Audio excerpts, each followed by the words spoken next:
welcome to another edition of the Wonderberry Podcast. I'm Brian, I'm Dave. and you can find us online at wonderberry.com, where we have a new menu item that says support. And you can click on that, and you can... If you ever want to buy us a cup of coffee, now's the chance. Yeah, it's through PayPal, but you don't have to have PayPal. You can use a regular credit card, and you can sign up to do the monthly support thing, like what you do with like Patreon or whatever other things have. But because this is through PayPal, I set it up because I was poking around through my business PayPal, and I found they had a subscription-y thing in there, and I went, huh, that's like what Patreon does, only it charges less. So set it up for us, and you can pay us $1 per month. I think there's a way you can set a quantity per month if you actually wanted to pay more. I don't know how that works. If you try to do that and you want to pay more per month and you can't figure it out, give me a call. I'll try to help. If not, just you could give us $1 a month. You don't even have to do that. Listen for free. We don't really care. You could stop by and buy us a real coffee or a beer or whatever. You know where Heck we yeah. live. Yeah, and you can still find me online at Open Darkwing. You can even find me at Keesbury.com. But yeah, no, trying to get this thing a little bit more professional, more, slight changes and adaptations here and there as we're doing whatever we're doing. Yeah. It's all good. We're doing big changes to ourselves and the podcast, sort of. I added the AI images to every episode, so they're freaking hilarious. Yeah, I love the AI thumbnails. They're awesome. I just, because you write the description of every episode, so I take that and I take our like base image, which is what your uncle took. Yeah, my uncle photos. Mark, yeah, he took pictures of us and did the drawing. If you don't watch it on YouTube, you can see our faces in the kind of caricature drawings of us. Yeah. Which he did the original ones too that we had. And then when we rebooted this thing, I realized that my hair had switched places. As Rebooted? We took a year or we took 2.5 years off, and then we came back. So it's no longer video based; it's audio based. We've never missed an episode ever. Oh, that's true. We've never missed an episode. So we realized that, or I realized that my hair had switched places to where I was no longer shaving my head, and I shaved my beard off instead of being bald with a beard. So I reached out to my uncle again, and he said that he'd be more than happy to do that for us again. Yes, we got some pretty awesome sketch art done, and so then I take those. I drop that image into an AI art image generator thing. I then take the episode description that Dave writes every episode. I put that in as like the descriptive text, and then I let the AI do its thing, and it dumps me out an image, and it actually gives me 4 images that I then have to sit and like laugh hysterically at for a good 20 minutes while I try to decide on which one is the best one to use. Some of them are just absolutely unusable, and some of them make no sense whatsoever, but they're all like, I try to find the best one and get it on there. So I hope you guys enjoy them. I know some of you have, because there's been some comments like on the YouTube too, and on the website about how awesome the images are. So we changed some of the formats too, like the YouTube goes out in a 5.1 audio. The podcast itself feeds out from the website in a 5.1 audio now too.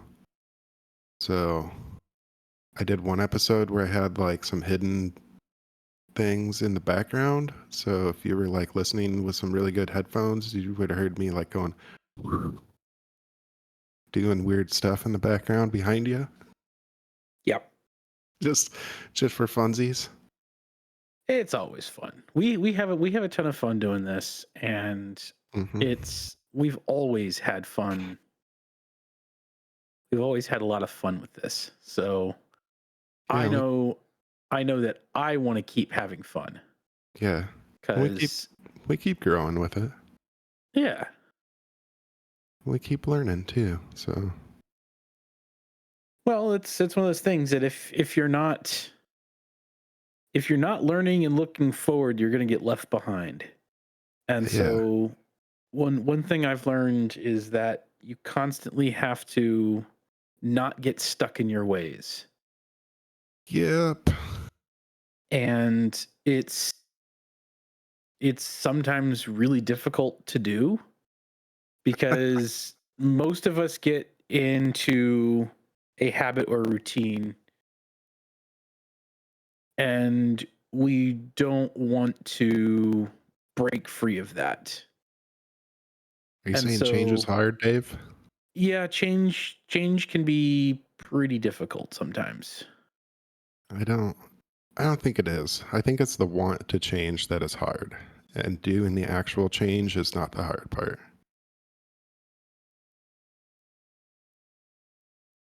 Yeah, I also think that once you make the decision to change, it's the finding the processes too. You know, like I've used Dove shampoo and conditioner for like probably 20 years because I've always respected Dove as a company for their advertising. They're very body positive. You know, they have cancer survivors in their marketing. You know, I recently saw an ad on, I say TV, but it was like on Hulu or something because I don't pay for the ad-free Hulu. And they had a topless woman who no longer had breast. And it was, you know, like the whole ad was like body positivity stuff. And it was for like Dove skin products, I think, and skincare things. But then it like the lady was topless, but like there was no actual breast. So they kind of got like skirted that law, you know, of being able to do that. And I was like, haha, good job, Dove. You know, and they've done a lot of stuff like that over the years of doing body positivity stuff. So I've always had a great respect for Dove in that. But then, you know, I turned 40 and I've been like reflecting more on like what I'm looking for in the companies I support. And I'm a huge fan of worker co-ops. I only use King Arthur baking company flour, like when I bake or when I cook things at home, because well, for one, it's the best flour there is. Like you can't find a better flour anywhere. Like Bob's Mill. Crap, I can't remember like the whole name of it. Their stuff is really freaking good too. But I know King Arthur, it's a worker owned co-op, and they do a lot of like positivity for their workers. They make sure everybody in the place is taken care of. And their products are freaking top notch. Like their bread flour, it's like 19% protein. So dude, it glutens up so well. You'll never make a better bread than what you can with using their bread flour. It just won't happen. But then just what they do as a company for their employees and their workers is phenomenal because it's a worker owned co-op. So it's them all looking out for each other. You know, it's better. That's better than having a union because they are their own union, you know? Yeah. So I've been trying to look into that for other companies for myself to support, and that's something I've been wanting, like, for my company as I try to build my company bigger, is wanting to do that. So I don't know, maybe a month or so ago, a few weeks ago, I kind of screwed up. I I had a bit of a headache, and I was I was taking a hot shower and trying to get like the muscles in my neck to relax, and I was like leaning in the shower and letting hot water run on my neck, and I was looking at the Dove shampoo in there, and I read owned by Procter and Gamble, and I went, motherfucker. Fuck, I shouldn't have ever read that, because I know they're a big conglomerate, and I know they're invested in heavily by something.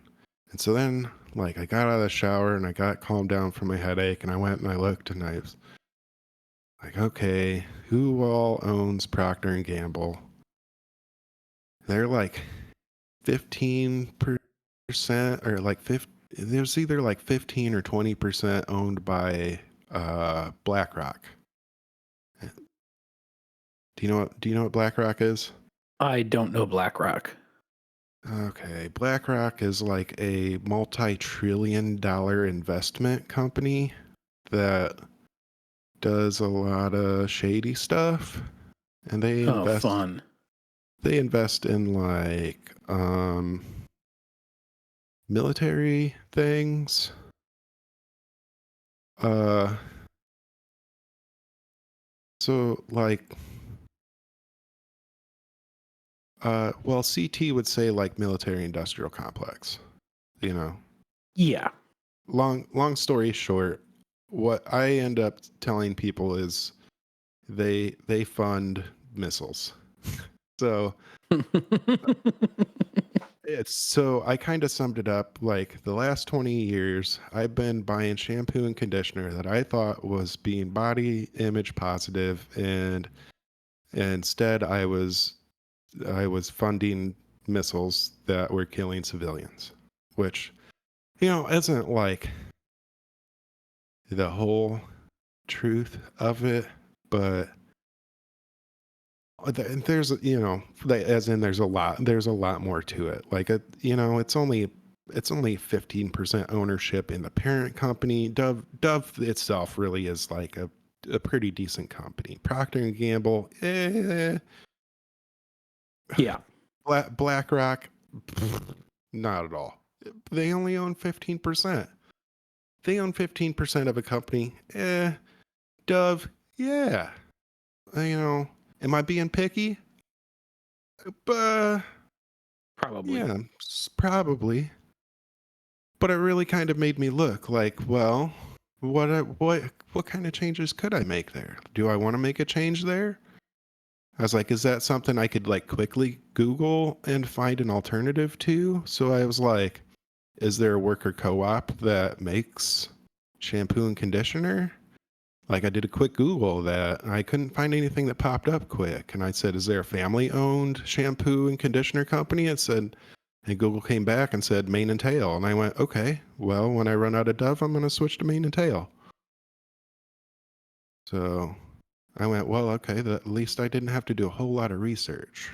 Like, that was the extent of like what my change was on there. I didn't want to like do a whole shit ton of research. I was like, here's the steps I want to take in those changes. I was like, I don't feel too awful about Dove. I was like 15% of a parent company of a company that I don't think is like too bad. Like, I was like, I know I'm not gonna look at the back of the bottle of Dawn. I love Dawn. I love the like ecology stuff that they do, and the like their natural, they do a lot to help clean up the earth. I swear to God, if I ever look at the back of the bottle of that, I'll probably just walk out in the woods and nobody will ever see me again. So No, but there is something to that. I mean, it's it's one of those things where you have to also be kind of careful, because if you start going down those rabbit holes, because so much of what we use is owned by like 2 or 3 companies, Yeah, or has subsidiaries, or has funding from, and all this stuff, it's it gets very difficult sometimes to not run down the rabbit hole of boycotting because of something up the chain does.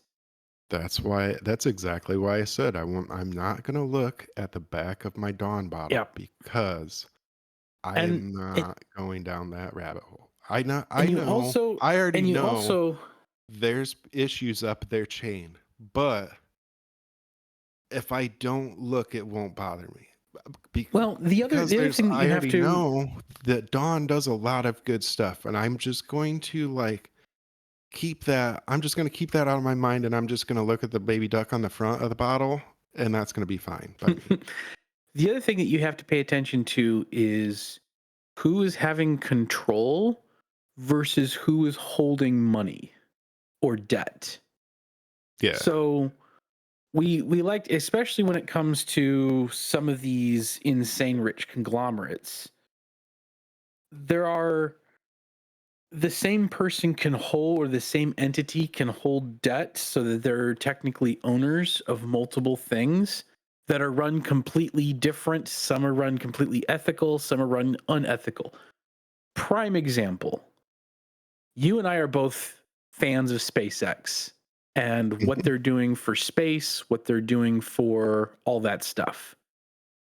Neither of us are fans at all over the business practices of X, formerly known as Twitter.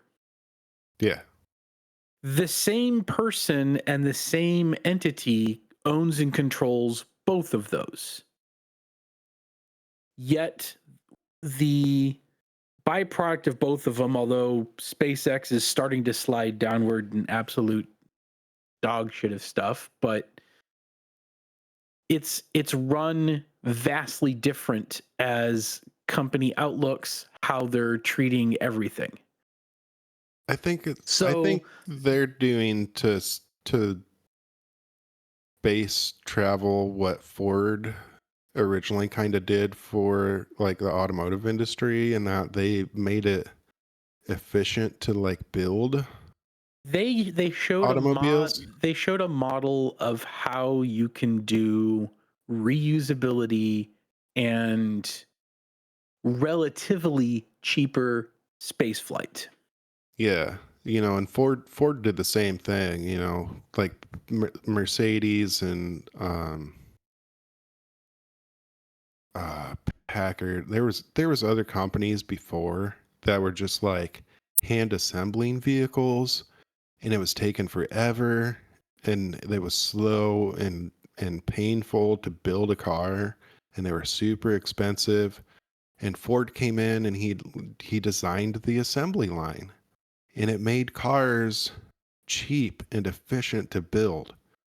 And it completely revolutionized how the industry made a car. And that's kind of what SpaceX is doing. Not in not the assembly line thing, but it kind of changed how the space industry is going to look at what how they're looking at building rockets. They hadn't looked at like reusing them before. So everybody everybody stopped and took a look at that and went, "Wait, we could just land them and refuel them and send it back up? Like, Yeah. let's do that." It's a whole change in how we're going to look at that. So we can then now they're looking at, well, what else can we reuse? Like, can we do that with this? Can we do that with this? Yeah. It's it's very interesting, and yeah, that's what they're doing is awesome that way. But going back to parent companies, it's there's such a wide variety, and there's the way that companies treat sub companies, and do they let them maintain their own, or do they take full control and they try to control it? And so when Yeah. one company buys another, yes, it becomes a parent company. But if they structure it to where, okay, you're now just a division of us, which means you have your own CEO, you set your own, um, there's an own company, it's like nothing changed except the debt changed hands. So who the people above have to answer to switches over. But Yeah. they're setting company culture, ethical culture, all this stuff. The danger of that is that usually the parent companies that are in charge are only interested in making money. So they tend to start pushing for that money like crazy. That's what I could tell from like Procter and Gamble and BlackRock was that BlackRock had no like control in Procter and Gamble, just financial investment. So they weren't able to like make any sort of like business decisions other than like, hey, make us more money, you Yeah. know. And I couldn't like there's no real information on what BlackRock does other than they invest in things and they have literal trillions of dollars of investments worldwide. Trillions. Yeah. Trillions with a T, not a B or an M. It's the T. But they also don't dictate everything downstream as much. Yeah. Well, that's They where have certain things things, but started to sound like some areas got shady because it sounded like, their R&D got shady, that's for sure. yeah, because that's where it sounded like there. I don't, I don't know. There's a lot of iffy stuff that sounded like there was really iffy stuff that went on, which I was like, maybe I don't want my money going that direction. So I don't know. Yeah. I it was hard to make like an ethical call without having like real information outside of like Wikipedia on there. And it was hard to like dig deeper and find anything because anything I did find was coming from like TikTok, and I'm like, well, TikTok's not a fucking legitimate source, And I could find some like YouTube videos, and I'm like, that's not. I want like If something I if could they are find as a public legitimate source. if they are publicly traded, which I BlackRock? believe, No, yeah, they're not. Huh. I I don't know. don't. I don't think they came up because I think you know what? I have an app for that, Dave. Let me see what I can find. At least one of us do.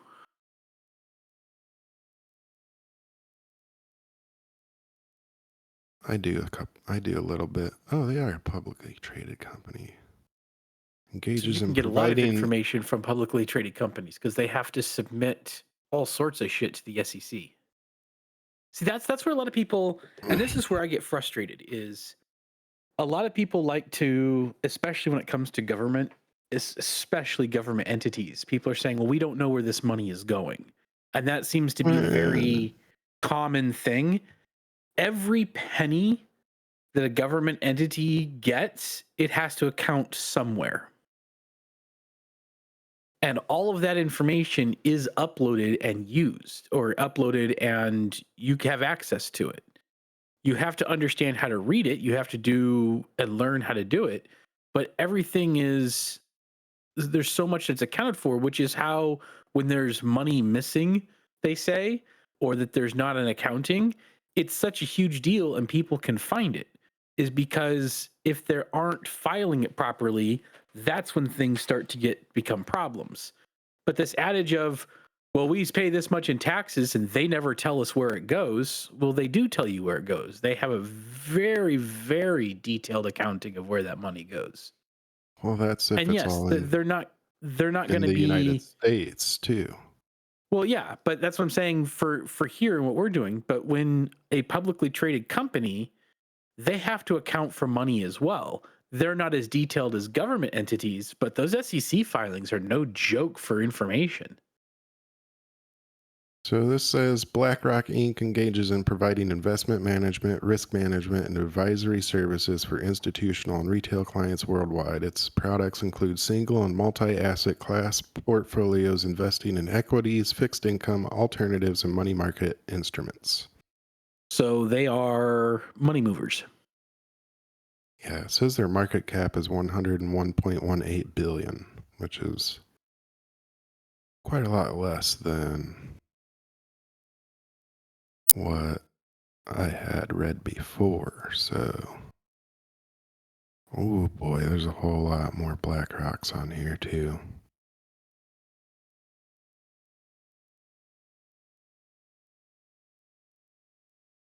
I think BlackRock's a lot more complicated than what.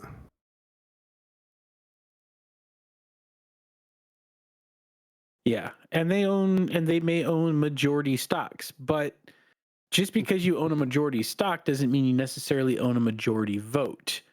Yeah. It all depends on how companies are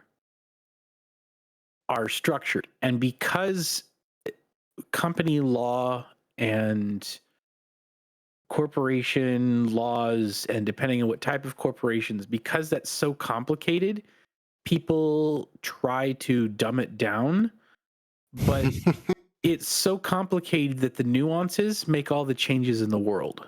Yeah.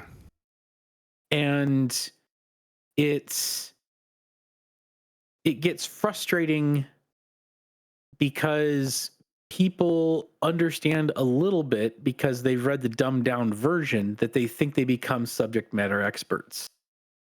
And a lot of misinformation, and I'm not trying to defend giant conglomerates and rich assholes, but you know, there's just so much that is misinformation that it's crazy.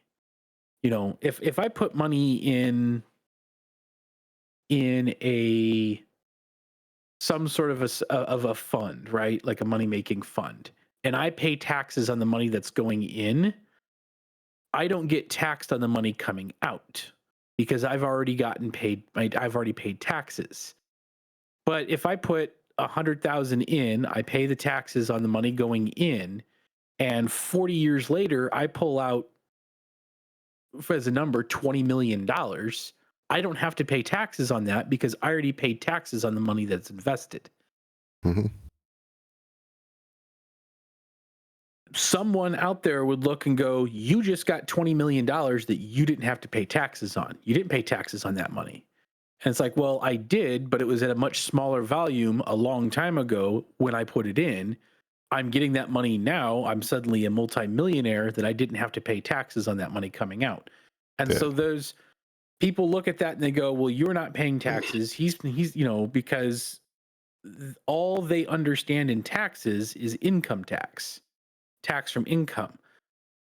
And so it's structured so confusingly, but because there's so many different sources of money that can come in, and depending on where you pay taxes in the pipeline is depending on how it comes through at the end. It's fucking crazy. I think on what I have in my funds, I pay a percentage on what I earn every year. Yeah. So like almost like a 401k type of thing. Yeah, so if let's like say I earn $1,000 on what I have invested this year, then I pay whatever percentage is on that. So if my tax rate is like 2%, then I pay $20, Yeah. this year, and then that same next year too. So I think that's how that works for me. But kind of boiling it back to what we're talking about too is that just because something appears or just because a company holds X amount and all this does not necessarily mean that they run the entire thing. Yeah.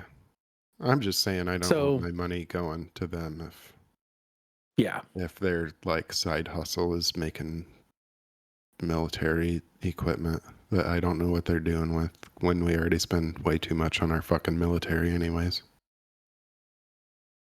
No, we do spend way too much on military. And I kind of have a duality of position, or what could be looked at as a duality of position on that. Having been in the military, having worked with a lot of the other stuff, I get some of it and some of it I don't. It's really easy to say, well, it's over there, it's not here, why should we care? Well, World War II was over there and not here up until Japanese decided to bring it here. But that's why we care. Yeah. Having all of these treaties and stuff is to help prevent and do we go through some sort of version of imperialism? I'm sure we do. And I'm not justifying that. But I'm saying that strategic global interests are not necessarily a bad thing, especially when someone like Russia decides it wants to take back over Ukraine or then push over and rebuild the Soviet Union. The little guy does need help at times. Yeah. And we're not the little guy. I'm not saying that I'm not saying we shouldn't be helping the little guy. I'm just saying we need to like cut some of our spending, especially when we have when we have Congress people on both sides of the aisle saying, why are we missing billions of dollars in this military money? Like, except that we're not. That's the funny thing. So we also have to make sure that we are looking at the difference between a reality of what's happening and what certain people are saying for their constituents. Well, we have to say that there's billions of dollars missing and they can't get X means that somewhere in the budget allocation, their proposal got turned down and someone else's got approved. So they hyper pick on what their proposal that got turned down was to say we're spending all this money and we can't even get this. That's already being fulfilled by someone else 9 times out of 10. Yeah. Where's all this money going for? We're spending all these billions of dollars over in Afghanistan. Why are we doing that? Well, we're doing that because you decided that we need to have fuel interests from the United States to fund our fuel over there. Do you know how much it costs to transport fuel across the world to fuel Humvees, airplanes, helicopters, everything else that we're doing over there? That's a shit ton of money because we can't be buying oil from people in a war zone. So now you have to fund that. You can't. That's not something you can provide locally. Hold on. So we need to be over there to secure our fuel interests, so we don't have to haul fuel over there to fuel our Humvees and helicopters for the military that's over there to secure the fuel interests. If you're looking at the fuel interest is the only reason why we're there, yes. For the military that's over there securing the fuel interests for the military that's over there securing the fuel interests for the military that's over there. Wait a minute, Dave. Once again, you're taking a little bit and dumbing it back down because fuel interests means access to crude oil. We don't have refineries over there, which means we have to. If we were pulling the crude oil from the ground over there to supply that, then we would have to take the extra step to ship the crude oil out to refine it to ship it back in. So then it would cost even more money to do that. Yeah. And to be fair, the reason why we were there, while fuel interest is a great way to keep funding things, because you have to convince the people that pay this for this shit to keep paying for it. So that means we have to get something in return. It wasn't the reasons why we were over there or why we stayed. We originally over there because of the Taliban, who were part of, and yes, I understand that Saudi Arabia gets, for some fucking reason, a free pass, and I will never understand that one. However, the Taliban was a sponsor for Al Qaeda, which, as we know, is where this whole thing fucking kind of started in this last round. Iraq got pulled in because Saddam Hussein was an absolute fucking madman. We were lied to by our government for weapons of mass destruction to get rid of that, but the danger that people like him had for the region is legitimate. When you have an unstable, absolute lunatic around that decides to do things like go after the Kurds or the Kuwaitis in genocide, once again, it becomes that's the little guy getting picked on. So we step in and help because we can. We were already in the area. I'm not defending Iraq war. I'm not defending Afghanistan. I fought in both. But there's a lot more nuance there. Then when we did drive down and drive back and beat back Al Qaeda, we started working on trying to help them rebuild a government and to create a stable regime in the area that if someone else over there decides to go batshit crazy, we have a path to get there to help. And so there's, like I said, there's a lot more nuance that goes in on why we stayed. I think we overstayed our welcome. I think that once we were in, we didn't know how to get out. And I think the people that were funding a lot of stuff, it turned into. We should have pulled out and shot it on our back. It turned into frickin' a quicksand environment. Yeah. Where the more that we struggled, the deeper we sank.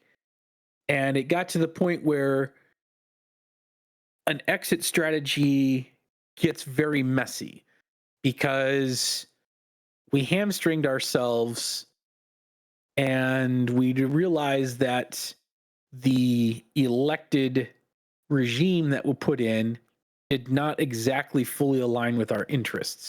They weren't the death to Americas that were there before, but it still wasn't the greatest. And so then what you have is you have people who rely for their districts and their industries of supplying weapons, of supplying vehicles, of supplying supplies that's getting fed over there. They're fighting a pullout because they're going to see a huge dip in a revenue source for their constituents, which means they'll probably lose re-election. So there's that fight on one hand. There's the other fight in we overstayed our welcome, and the locals are starting to get a little annoyed that we've been holding their hand a little too long. And it just becomes this quagmire of you're damned if you do, damned if you don't. Yeah. And when you're playing with that many chess pieces, it becomes very frustrating to figure out what the best course of action is. Yeah. So, it's frustrating. And I think we definitely learned a lesson that we're using better in Ukraine though, where we didn't put any troops on the ground, but we just kind of sent them a bunch of old equipment we had sitting around. We're like, here, check out these YouTube how-to videos we made for you, and here's a bunch of stuff we're not using. I think we are doing Ukraine a lot better. I think there's more that we could do for Ukraine, but I think we're doing Ukraine a lot better. But we're also, I'm not going to say that Russia and Putin is an absolute batshit insane, because they are, but even them are not Saddam or Gaddafi or those insane dictator people level of insane. Putin is a little off his rocker, but Putin stops before he hits any NATO allied nation.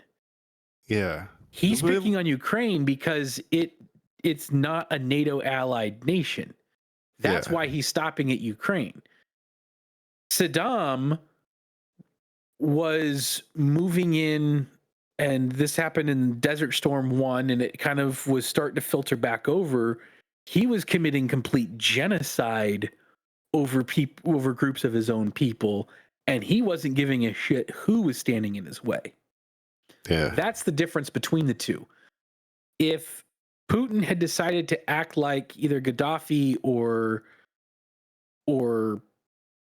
Saddam, and decided that instead of trying to do a land grab takeover of Ukraine, if he flipped series and said, you know what, Ukrainians just need to be eradicated from the face of the earth, and started mass killing and mass bombing civilians and not doing it as a land grab attack to take over a country, I think our response would have been a hell of a lot different than what it was.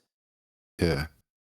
Because that's what we were facing with Saddam. That's what we were facing with people like Gaddafi. That's what we were facing with a lot of stuff in that region, is they were going after a genocidal attack, on their own people. When you're gassing and you're using chemical weapons on mass groups of civilians, that gets a little fucking insane. And it's definitely not the same as bombing a city and civilians getting killed. And I'm not trying to justify that, but I'm saying that there is a vast difference in that. For Putin to get to the point where for the reasons that we invaded things like Iraq, or we went after to liberate Kuwait, is if Putin decided, okay, in Russia or in Ukraine, anyone that's Ukrainian nationality needs to be murdered and needs to be killed. Yeah. So we're going to go ahead and gas that entire city because the majority of them are from Ukraine. It's a whole different level of batshit. And standing on the outside looking in, and all you're seeing is death tolls and money being spent and all of this, the nuances of what's going on tends to get missed. And I'm a little frustrated. I not frustrated, maybe not the right word. I'm sad because we have access to all this information, but we also have the attention span of a caffeinated hamster, in that we want to understand what we're reading in quick little snippets. And no one wants to read a 40-page paper on the nuances of what's actually going on. And so they don't. We're headlines people. We are a cash grab of what's the flashiest headline that can be out there. We want an infograph on one Instagram story that can explain everything, so that we feel like we understand what's happening. That's why I said when I was looking at what BlackRock was, and it kept, like, I was seeing some TikTok and some YouTube videos. I was like, no, I'm not getting. It's not the information I need. I need to find like some big deep dive, like legitimate articles, because I'll sit and read for like hours. Yeah. if I need to if I want to do the real research, I will find a legitimate source and I will sit and I will read for I will put some hours of dedicated reading time in. Yeah. And I'm And not it's not saying that just because it's a small sample that you can't learn something from it. yeah. But just know that you're going to also miss something from it. Yeah. And that's and you have to understand how sometimes these friendships and networks are created. On the surface of it, some people can get very confused as to why the United States and Israel are allies and why it's so important that we maintain so. On the flip side of that, there are people who totally get that but don't understand why we then aren't making better pathways with Iran until Well, you it's this realize that because of thousands of years of um, not just political but religious differences between the two nations is why they want to eradicate each other off the face of the planet. And it's been like that for thousands of years. it's kind of the same as like as far left and as far progressive as I am, like finding worker co-ops and having my business be a worker co-op. Like I still have some like right winger friends, Yep. because we have some mutual interests, and I maintain the friendships because of those mutual interests.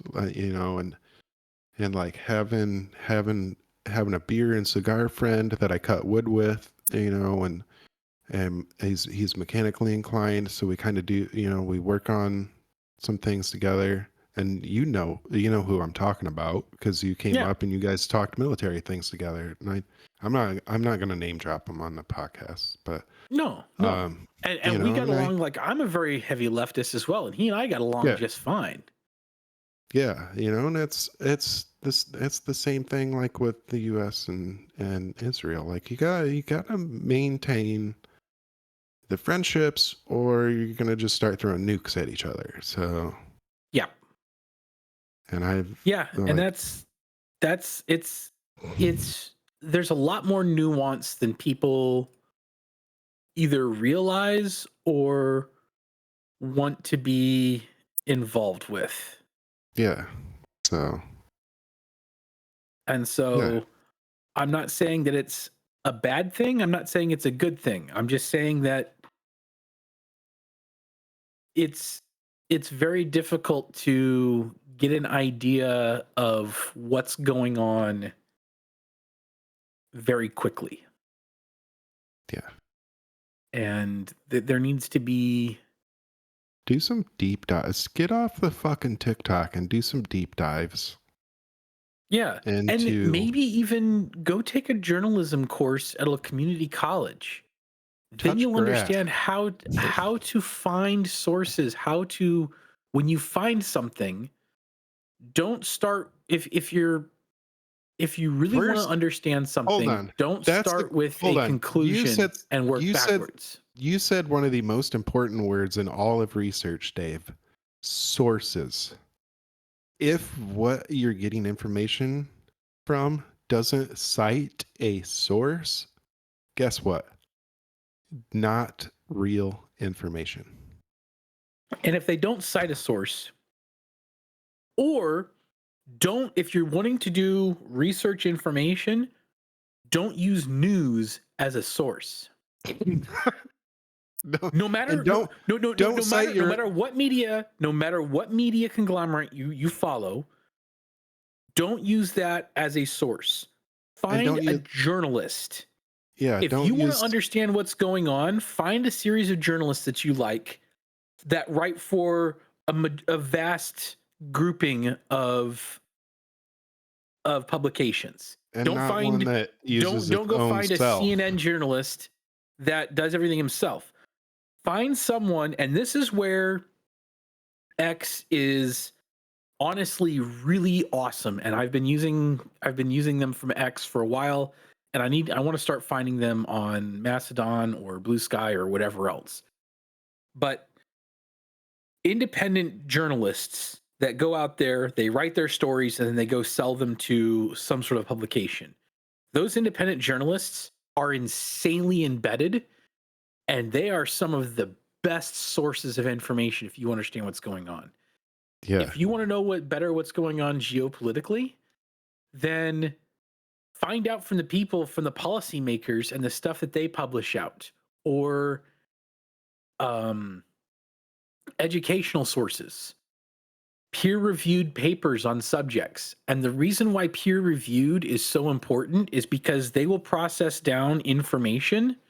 And this is something that people may not understand about peer-reviewed.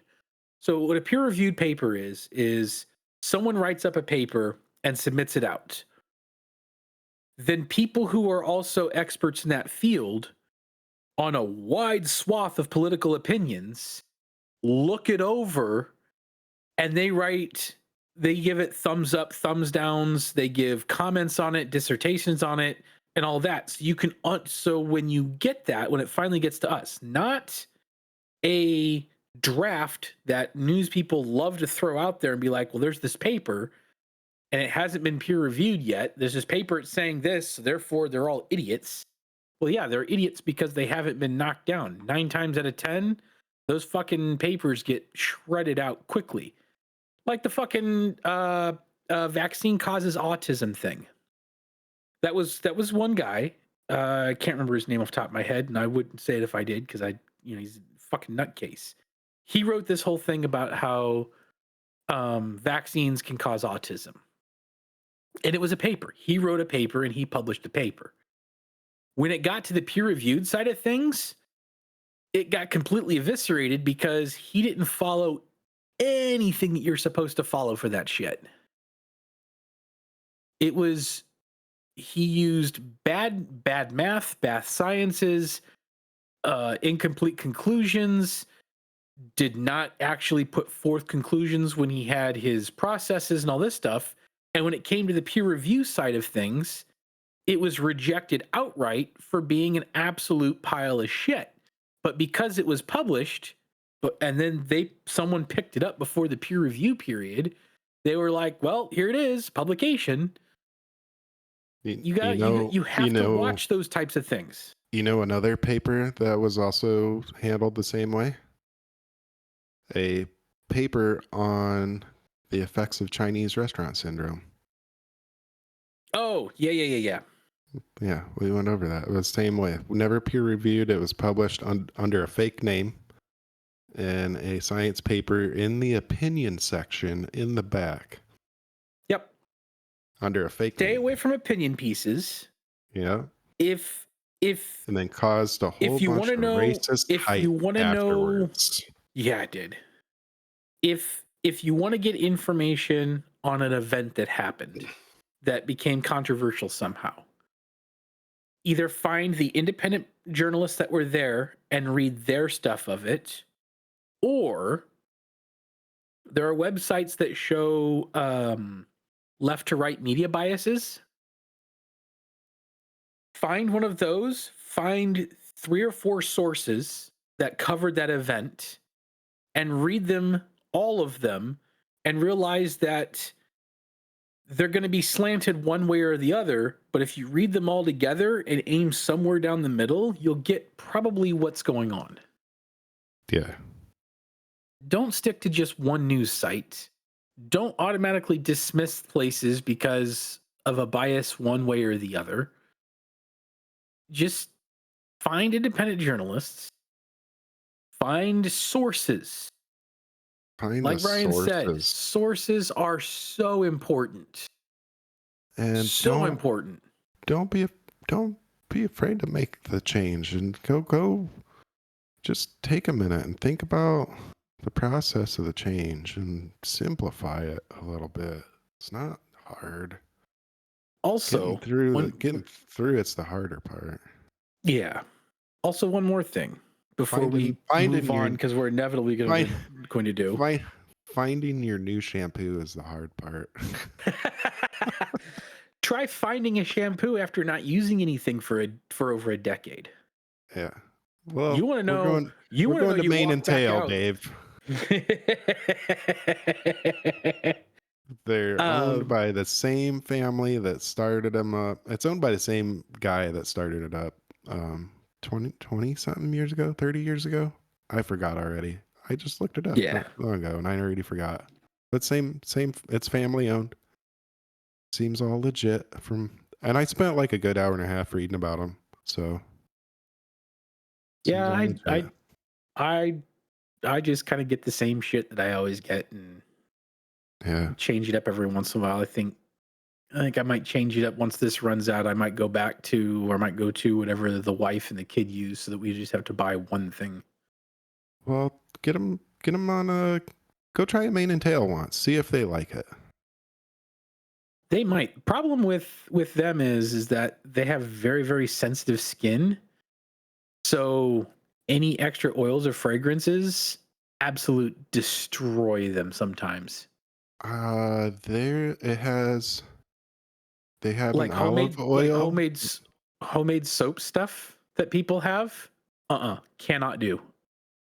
Because anything that will add a fragrance, most things that'll add a fragrance will absolutely destroy their skin. The mane and tail is legit like made for horses, so it doesn't have like fragrances or like it doesn't have like a whole bunch of stuff in it. It's like made it's legitimately made for horses, and it just works so well that they kind of adjusted it just a little bit to be good for humans. And then they have an extra one that has like olive oil in it, so it can give you like a little bit of extra sheen in case your hair doesn't produce natural oils very well. So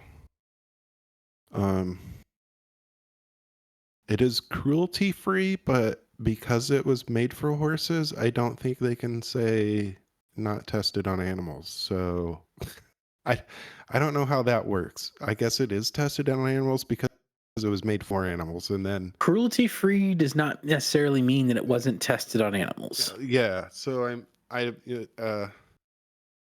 was made for horses, and then they decided, well, fuck it, let's just use the same thing. So that was kind of the story behind it. So doesn't look like it's too expensive either. Yeah, that's what, and I was just like, what the shit? How have I been missing this? I just popped on and like 27-ounce bottle of soap and a 20-ounce bottle of shampoo or shampoo and conditioner. It's $20 for the two, which means they're $10 a piece, which is cheaper than what you probably pay for 27 ounces. That's about the same of something. Yeah, I was gonna say it's not it was terrible. about the same as what I was paying for Dove. So I was like, that's not bad. And it comes in a fancy ass pump bottle. A measured pump bottle. So anyways. Yeah, no, it didn't look terrible. I'll check that out. And be a good lefty and go support your local worker co-op. Like look some up and see what you can do. Be a good lefty. Yeah, I am a lazy lefty. You're a lazy lefty, Dave. You're righty. I'm a lazy piece of shit. I'd much rather just, take the fast way because I got way too much shit. Talk about changes, Jesus Christ. Though, I did complete out my first week of school, so that's been fun. Hey.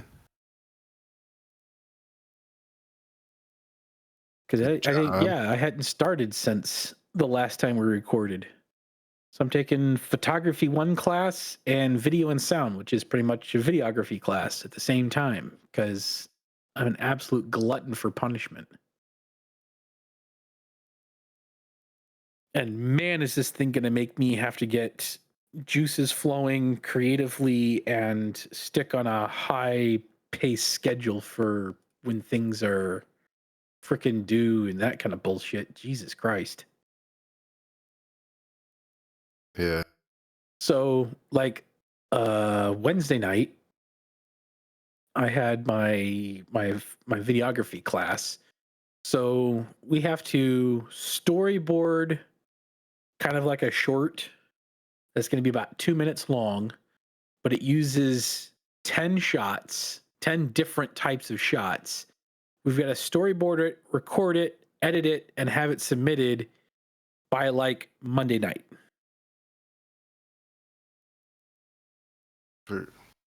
So yeah, that's been fun. And shot types are just crazy. Get your sketchbook out. Because we have the extreme wide shot, very wide shot, mid shot, 2-shot, medium close up, extreme close up, over the shoulder, and POV. So we have to incorporate all 10 of those into a small, like 2-minute film thing that we record. And we have to storyboard it out too. So it's storyboarding depicting all 10 shots or scenes from their reference, describe how the camera might move, what your subjects are doing or saying, any audio in the scene, and then upload the storyboard with the final video. Yeah. And it's due by Monday night. Yikes. So you better get to work. Oh, I've storyboarded.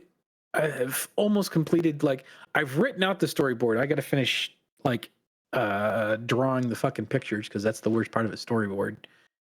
And I know what I'm going to do, and I've figured out my shots, I think. So I just have pretty much today and probably tomorrow to sketch it all down or to shoot it.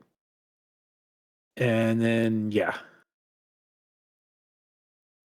That's crazy. And then on top of that, I got to do a couple more pictures and get those done up, but I almost got that all done.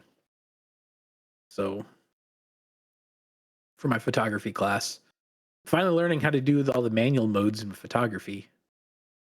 Cool. Which is awesome. Yeah. But yeah, I got 2 of the 3, but that one's not due completely until Tuesday night. So I have an extra 24 hours on that one. But I've already gotten 2 of the 3 photos I need. I needed to get something red, something broken, and something living. So it doesn't have to be all red, but it has to have a red portion in there. And I got the living one, which I did some flowers outside because the wife always has awesome flowers. And the red ones I did kind of a pile of vegetables with a couple of red tomatoes on top. But it was also sitting on like a red leather chair thing that I have as a prop. Yeah. I think I sent you a picture I took a picture of me getting everything set up for that photo, which I'm going to upload that one to Instagram. Speaking of, a lot of my photography stuff that I'm doing, I'm going to start putting all of it on Instagram. So if people want to follow along with my photography journey through school and after, at Open Darkwing on Instagram. Cool. I will be doing both behind the scenes pictures when I'm taking them, as well as my shots and as I get them done and stuff. I really want to start putting a lot more on Instagram. And I'm learning Lightroom finally, which is a phenomenal fucking app. God damn it, Adobe. Why does Adobe have to be so good with stuff? Why? They've been doing it forever. Yeah, I know. All right, well, don't be afraid of change. Yeah. Always look forward. Don't get stuck in what you're doing. Don't get stuck in that rut. Because if you're not looking forward, you're going to get left behind. And don't get left behind. No, get left forward. There you go. Till next week, guys. Appreciate you guys listening or watching. Go check out, if you want to support us, go check out the website. There's a place there where you can support if you want. Yeah. We don't shell out yet. You know, one of these days someone's going to come with us and we'll have a Raid Shadow Legends intro or something. But for now, we're just kind of funding everything ourselves. Yeah. Yeah. Works. Yep. See you next week, Brian. Later.